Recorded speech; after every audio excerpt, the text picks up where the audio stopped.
në të gjithë vendin për zonat e mbrojtura, ku kemi 12 parqe kombëtare,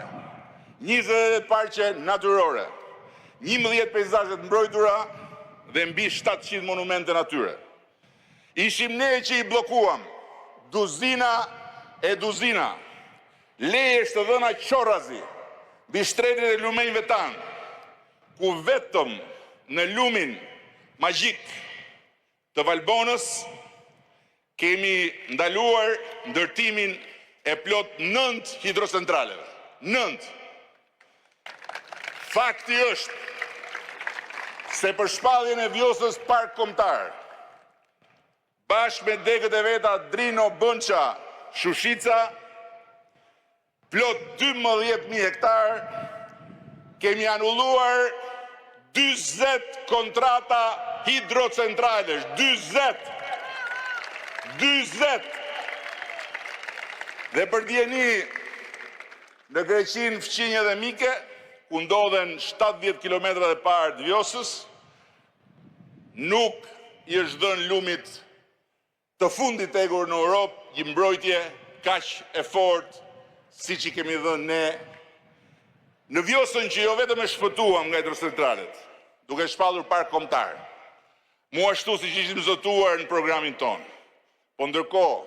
sot e gjithë ditën, jemi ende në një betejë fyt për fyt me një kriminal që u bë heroi i opozitarëve tanë, kur me demek i mori Shqipërisë 110 milion euro në arbitrazh, dhe kur opozitarët tanë, ata të vjetrit dhe të rinjt,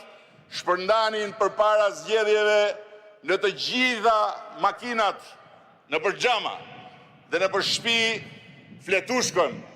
se ikën $110 milion nga taksat. Në fakt, ai llum i sjell Shqipëri nga tjetër kush më parë për ta mjel të vënd si lopën e komshiut, jo vetëm që s'ka marë dhe i tani që flasim asnjë qindark nga shteti shqiptar, po përballët aktualisht me drejtësinë në Belgjik, pas shumë fakteve të depozituara pranë